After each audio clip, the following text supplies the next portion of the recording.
Hello, welcome to Ask Me Anything Virtual Summit Edition with Krista Miller from Summit in a Box. I am so excited to have you here today. We got so many questions submitted, and I know there is so much content to cover. This is just going to be so fantastic. Are you ready? I'm pumped. This is gonna be good. I will talk summits all day with you, Sarah, so let's do it. Yes. All right. So our first question is, and this one's a light one. Okay, good. I have absolute faith that you will be like, easy. Um, starting off easy. How far in advance should you schedule your virtual summit? I love this. Yes, it can be easy, but I'll also give context for anyone who is interested in extra information. So the short answer, I could just say 90 days and stare at Sarah and wait to for her to answer or ask the next question. But I want to give you some context around that because a lot of times I say 90 days and people are like, "What? Really?" Like, no. Number one, that's way too far to be like get the results. Number two, I'm not gonna take that long. I'll just do it in 5 weeks and I'll see you then. But summits are one of those projects where you don't realize all the layers that are involved until you're in it and having the oh dang moment. I didn't plan enough time for this. They're both, I mean, it's probably the biggest project you have ever worked on in your business. Would you say that's true for you, Sarah? Oh, yeah, especially managing all of the people that are Yeah. working with you in it. Yeah, so yeah, for me, that's totally true. Biggest project I've ever done, biggest result I've ever done as well. But you need to plan for that. And it's not a matter of, oh, I work really fast or, oh, I have a big team. I can knock it out quickly. There are parts of the process that need time, and they need time apart from different parts of the project. So you want to give yourself probably 2 weeks to just do your initial plan.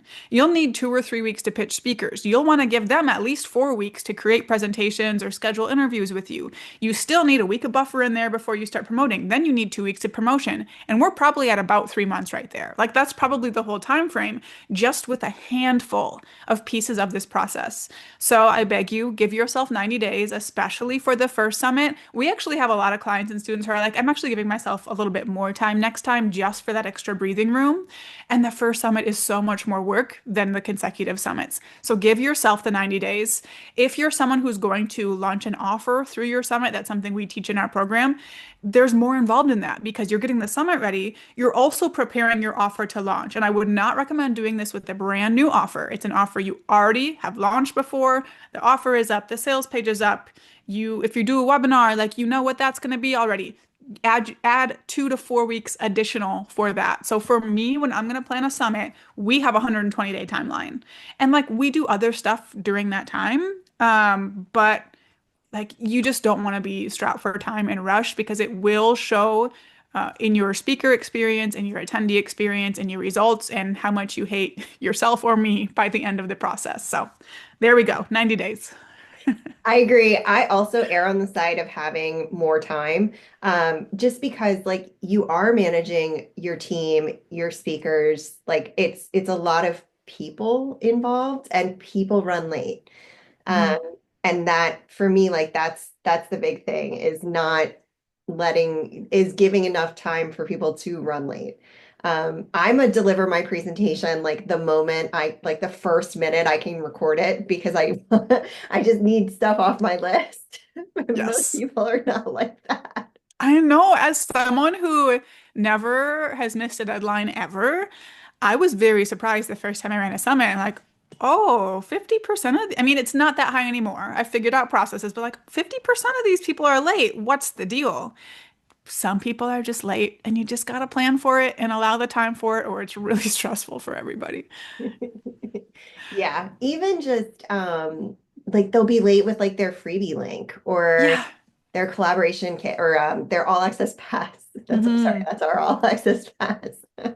That they'll be late with like that stuff. And then you're going back through finding like your where it is in the swag bag and where it is on like the presentation page and or you make a silly presentation page mistake. That's like, You would never do that, Sarah. no, I definitely didn't just do that today. I love that. Yeah, I'm with you. Well said, and I love that you gave context here. All right, our next question is, how do you determine if a summit speaking opportunity is the right fit for you? Are there any red or green flags? Was this really a question? Yes. Oh my gosh. That's why I asked you about the freebie. I just so happen to have a freebie called Should I Speak at This Summit? And it gives you all the red flags you should look out for and all the good things to look out for when deciding if you're going to speak at a summit. That is so great. Grab the checklist, please. It would make my day. But I'll also give context here as well. There are a few different things I look for when it comes to deciding whether or not a speaking opportunity is a good fit because I think so many people these days are just used to not getting results from speaking at summits. And that is not how it needs to be. Um, I also did that for a long time. And then I was just like, wait a minute. Like my speakers tell me they get hundreds of leads and thousands in sales. Like, why am I not doing that? So we started tracking. It's only been like a year or so that we've been actually tracking this. And what we were able to start seeing, oh, this summit, I got 7 leads. This one, we got 700, you know? And when you start looking at that, the leads and the revenue, you can be like, oh, this audience does not care that I exist. This one does a lot, or this presentation is a bigger hit than this one. So, that's something to pay attention to. If you haven't been tracking your results, please start because that's going to really inform your decisions when you're asked to speak.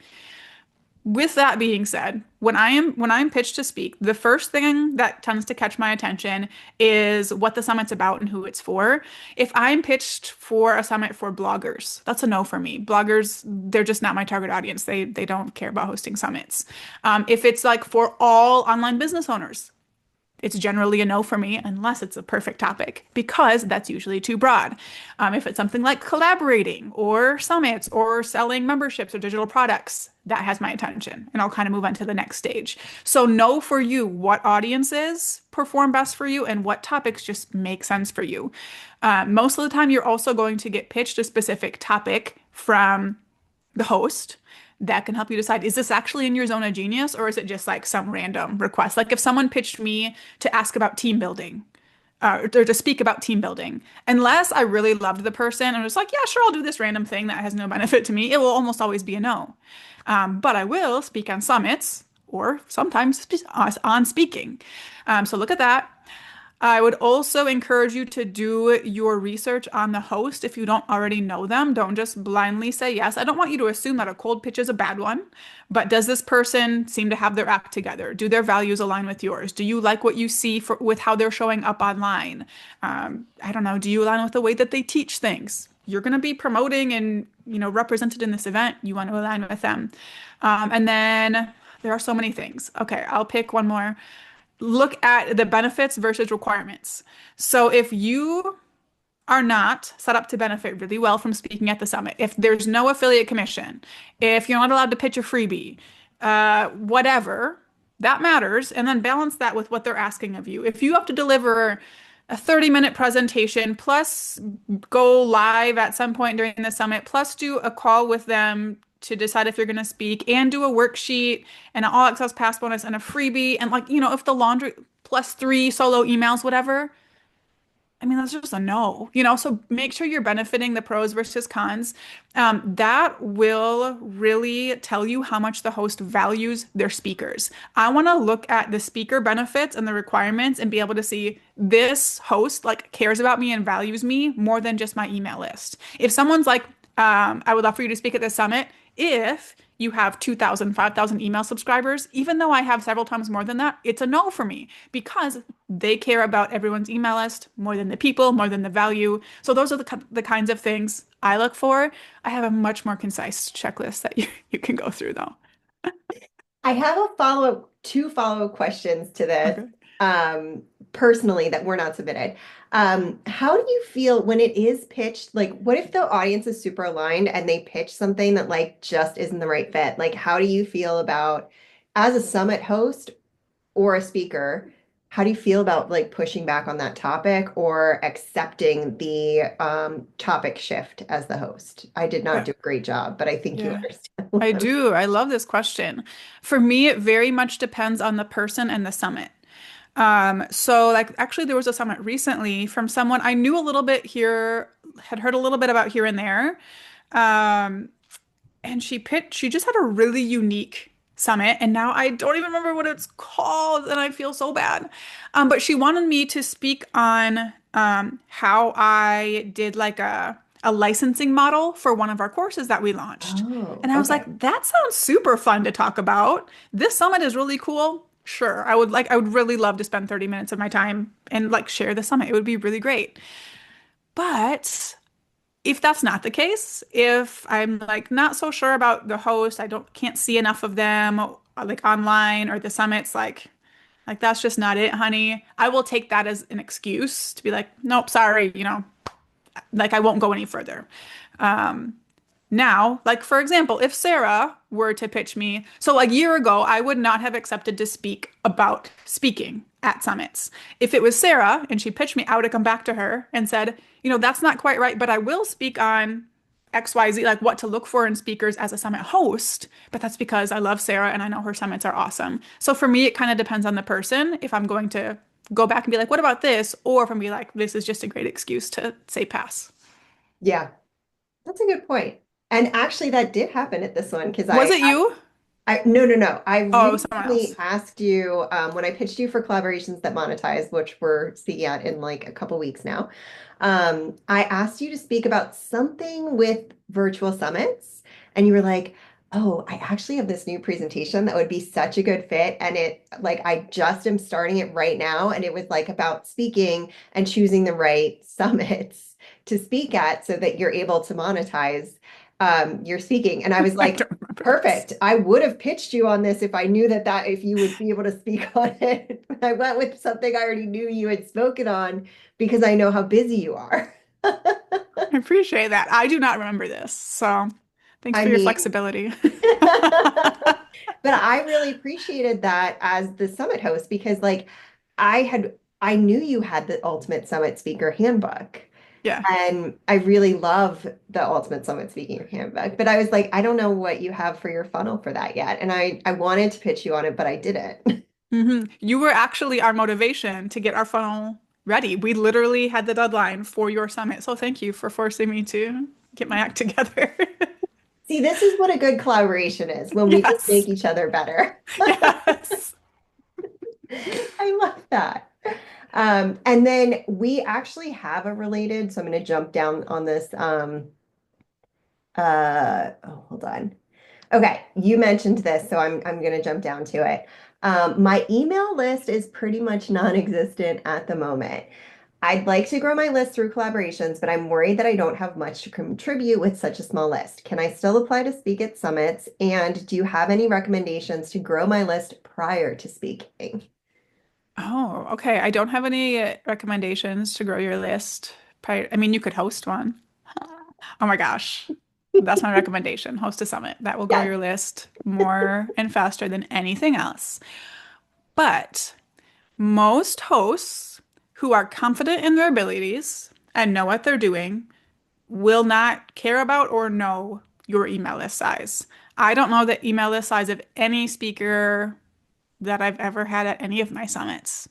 That doesn't matter as someone who is hosting. And there are people who, like in an application, or if you reached out, they might ask that. They might ask in the application, what's your email list size? Some of them truly only ask for sponsorships, and they're able to kind of filter out that when making their decision. Some of them will say, it's not factored into this decision, it's only for sponsorships. Can you really? I don't know. I don't know. Most people don't care though. So please, if you um have something to contribute to a summit, it's a good fit, you're excited about it, please reach out to them and apply or email them and ask. Something you could do that's really awesome if you see a summit you really want to get in on is email them even once it's open for promotion and be like, hey, if you have anyone drop out, let me know. I can get you a presentation in 3 days or whatever. Like that will get you on the map, let me tell you. But for me, I actually really, really, really value my speakers who have small audiences because often those are the ones who are showing up in the community. They care enough to deliver their material on time. They're promoting more than anyone else. And like that means so much to me. Like that means just as much as someone with a big audience who will promote to that audience. Like there's different ways you contribute and add value to a summit, regardless of your list size. So consider hosting a summit, but also don't let a small list hold you back from speaking. I agree. I don't think I know anyone's list size except yours because you just said it a minute ago. I did. But other than that, I don't know anyone's list size for any of my, I don't ask. I could see asking for sponsorship. But usually when I do sponsorship, I just kind of guesstimate on the low side of everybody else's list because even when someone gives you a list size, if they don't clean their list, or if it's just like a bunch of random people, the list size is not actually reflective. Um, Mhm. and I do actually clean my list, but if people unsubscribe, technically they're still on that list unless you Mhm. clean it. And, you know, I don't know. Plus, I've also had speakers segment to a small portion of their list Mhm. when they have a large list. So there are a lot of factors. I agree. It wouldn't discourage me. Yeah, email list size really means nothing. The bigger someone's list is, the less likely they are to promote. So, Yeah. yeah. Yeah. Also, this is like a situation where you and I both typically get our soapboxes out. We need to walk away. Just can't help it. Okay, what characteristics do you look for in a standout speaker? What makes someone so good that you want to invite them back or refer them to other summit hosts? You look like Sarah. That's my characteristics of a standout speaker. So this makes it really easy because I will just think about Sarah. So like, okay, when you think of the overall success of a summit, do we need people who have audiences that they're willing to promote to and those audiences are a good fit? Yes. But when I think back to all my summits, the speakers that stand out are not necessarily those people minus one who just blew it out of the water and the numbers he brought in don't even make sense. But usually the speakers I'm thinking of are the ones who like when you are sending like update emails and stuff like that as a host, you'll have like a couple speakers who care enough to just respond to those, even if it's just like, got it. Like, oh my gosh, thank you. I love you. People who submit their material on time or way early. Sarah stands out to me. Sarah and Nadine Netherly stand out to me because they will get their stuff in months early. I'm like, I love you so much.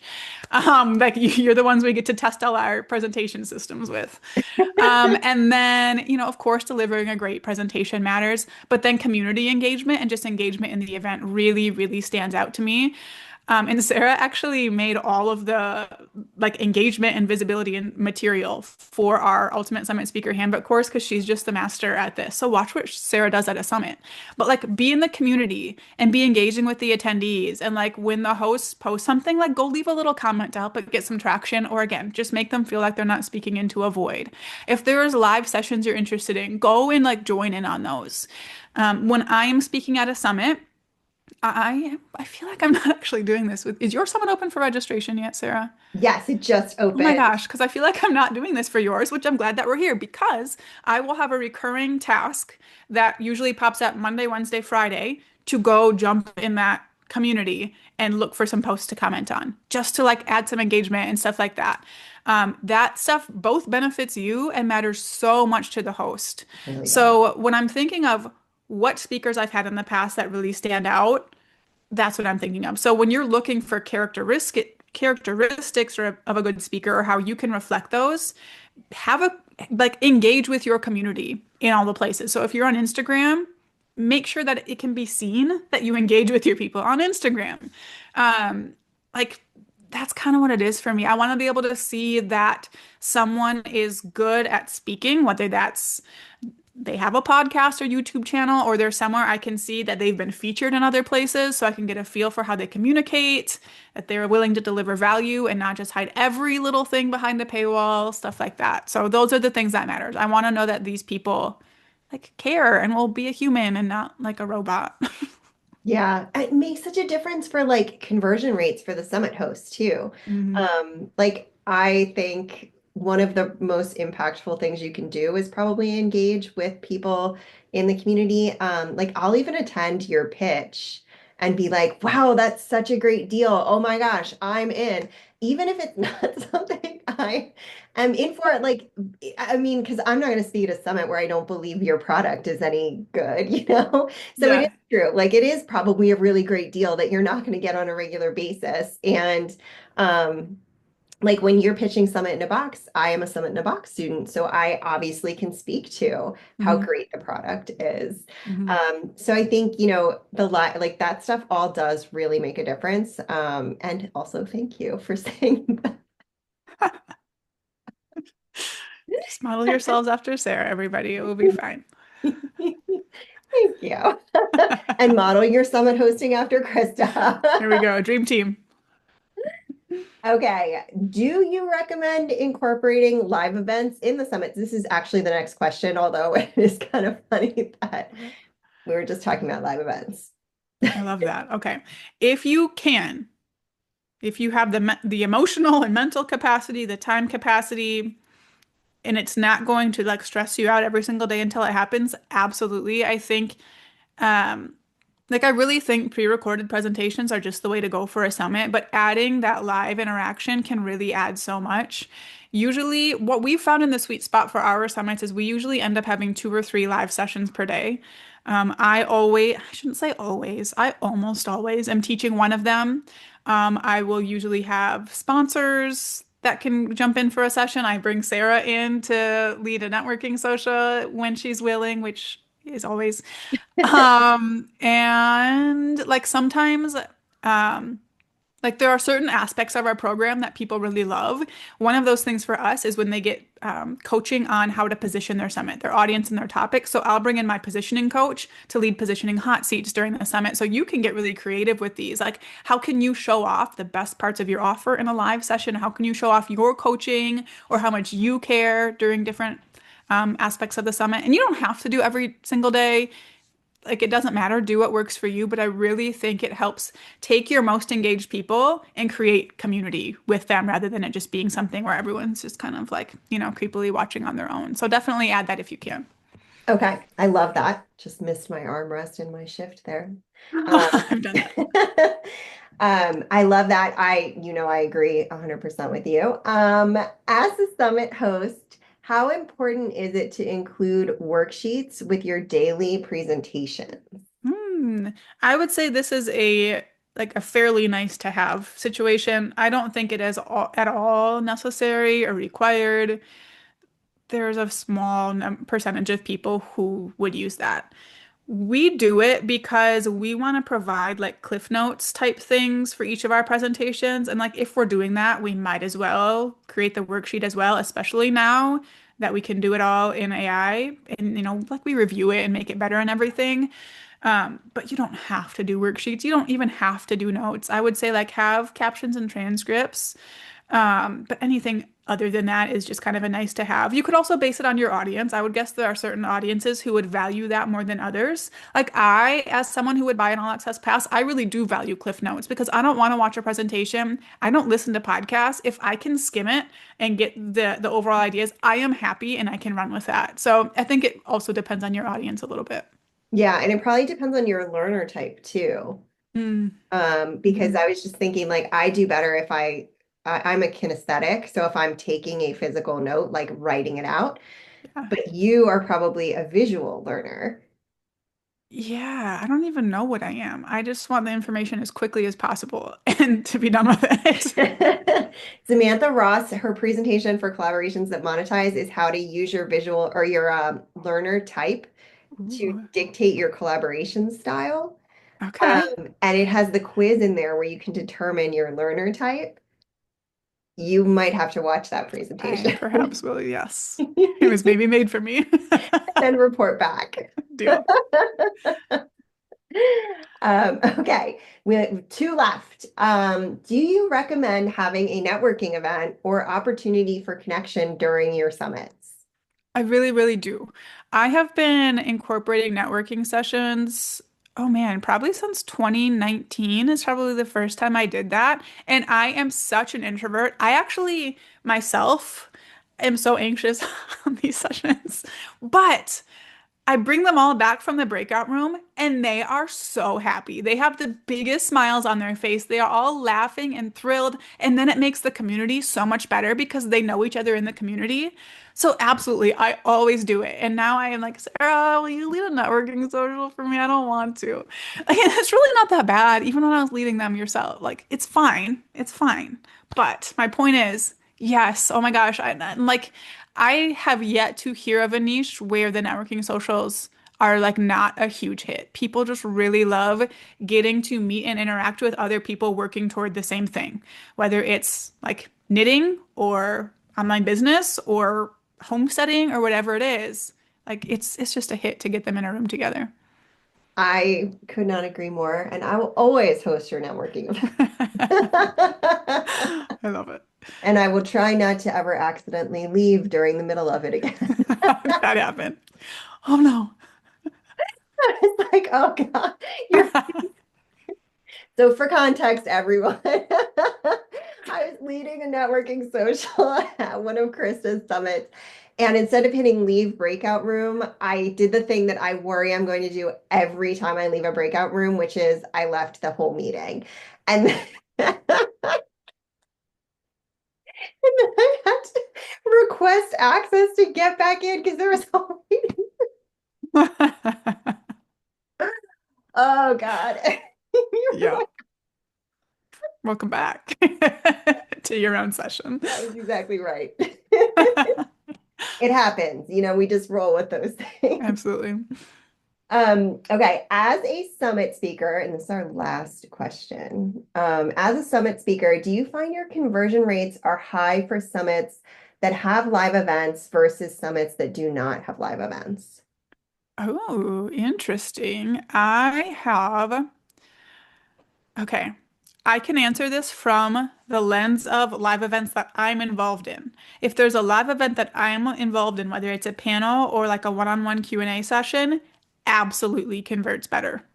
Like I will sponsor summits more often when I can have some kind of live session. I just actually did one last week or the week before, and I had made back 133 times, no, 133%, not times, my investment within a week because of that. Like the person came directly from the Q&A call. They wanted a quick 15-minute chat. I was like, sure. She jumped in my program. That would not have happened without that call. So I don't know that there's a correlation between like any live event where there's other speakers or the host that's doing it. But when I am involved, when you are involved, it will very likely convert higher because people are like, oh my gosh, she's great. Yes, I want to learn more from this person. So do that if you can. Yeah. I would add on to that. For me, I've converted out of other people's events if I show up on video, even if I'm not the primary speaker. But if I show up and I'm like actively listening and participating in the chat, even if I'm only faking actively listening, because sometimes you're just faking it, like you're just Yes. sitting there and you're like multitasking, but you're like, like you can set, you hear the cadence in the voice and you know it's the time to react. Yes, my go-to is love that. And I really do, but you can only do so much. Yes, yes. I mean, the time constraints are real, and we all are doing the best we can. And Yeah. typically, you're not going to be there if you don't love it, right? Like, True. and you'll like pop in and pay attention periodically. Mhm. So I think those are also like a good, if you can show up and like passively listen, but look active and be on video, I think that makes a difference too. Because then people Absolutely. see your face and they get familiar with you. Yeah. Also, like, Mhm. it makes you get invited back. It really does. It really does. Yeah. How many of my summits have you been on in a row?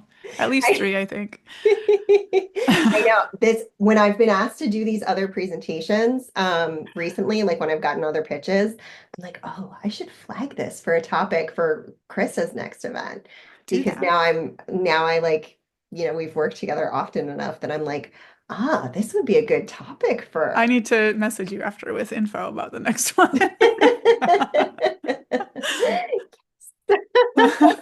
I love it. I love it. It's so much fun to work with people who are like good collaborators in Mhm. general. Like, I don't know, I really appreciate how easy you make it to participate in summits and how thorough you all are, like you and your team are in terms of like hosting summits, but also speaking, because it's always so easy to work with you. And I know, yes, you are like the summit queen.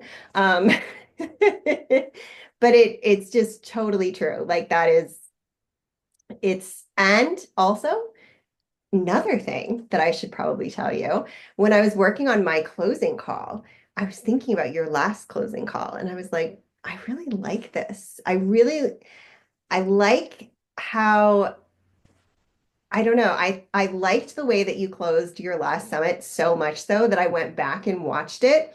And then I like kind of changed, I tweaked the way that I was doing my closing call in order Oh, I'm to, yeah. honored. It was a good So one. It was a good one. it was a really good one. It was just like I just loved it the way you did it. I don't want to give too much away because you should attend Krista's summits and also, I use Summit in a Box, which is how I got access to that to watch over and over again. Hmm. But yes, it was very much like engaging and it also continued the learning and it left people, even if they weren't going to sign up for what you were launching, it left people in a place where they could move forward on their own. Yes, that is always my goal. I never want it to feel gross and slimy and stuff like that. But since we were talking about how many of my summits you've spoken at, I also just wanted to highlight like how much speaking can do for you outside of speaking. And I'm going to use us as an example. Not that like, okay, the goal is not to like toot my horn or anything like that, but just to show you like Sarah, I don't remember exactly how we got on each other's radar, but I think some kind of summit collaboration was the first thing. And she spoke at my summit and wowed me in that summit. And I invited her back every single time after that. Not only that, but I invited her to be a guest collaborator in my program and got to promote her as a part of that. Again, she like contributed a lot. This isn't all like, oh, Krista's so nice and doing so much. It goes both ways. But also, if I need anyone who specializes in what Sarah specializes in, you can bet she is the first one I am thinking of, I'm reaching out to, I'm sending people to. All of this from speaking. So I think it's important when you're talking about all of this to think long term as well. And like all of those things don't happen if you're doing the bare minimum as a speaker. It's really when you're putting some effort into it, like this is part of your strategy is showing up and doing awesome with these kinds of events. It really opens up the doors to a lot of different benefits outside of the normal like visibility and list growth stuff that we normally think about. I love that. And I think that's so true. And from my standpoint, it has been really helpful to like it's been really I've had a lot of success collaborating with you. And I think because we have worked to elevate one another, it continues to make us elevate one another even more, which is just it's like the best kind of relationship. And as you're tracking your metrics for Summit Speaking, keep that in mind. Mhm. Because it's not just the list growth, it's also like the ongoing relationship where you then have an opportunity to be nested inside of someone else's program Mhm. and promote that program then for that other person and that kind of thing. Like that's how you and I, are. Mhm. And my list is like decent, but it's not like 12,000. Mhm. So to go back to list size. Yeah. It's like I think we're over 5,000, but I don't know how high over 5,000 because I haven't checked where I need to clean the list. I mean, these days a cleaned list of 5,000 is like that's really good. Like that's a serious amount. So Yeah. I could And clean my mine. the open rate is high and the Yeah. click-through rate is high, which is for me a more important factor. Yeah, for sure. I love it. Well, listen, everybody, grab Krista's freebie. I will put it with this replay, so it's super easy for you to grab access to it. But it is I'm pulling the title, the Should I Speak at This Summit? Yeah. This was not planned, people. None. In fact, I realized I didn't have a freebie right before we started, so I asked if I could use the freebie that you had for collaborations that monetize. Meant to be. It was meant to be. And I hadn't reviewed these questions beforehand either. So, all right. Well, Krista, thank you so much. This was so lovely. Everyone, make sure you follow Krista on Instagram at Summit in a Box, and go to summitinabox.co, and also grab the Should I Speak at the Summit freebie from Krista. She does amazing events. You definitely need to watch out for her summits. If you are a summit speaker and it's the right target, you can always apply. She often opens up applications. And if nothing else, you'll learn something great from submitting an application. That's true. That is true. Thank you so much for having me, Sarah. This was fun. Thank you. We'll see you all soon. Bye, everybody.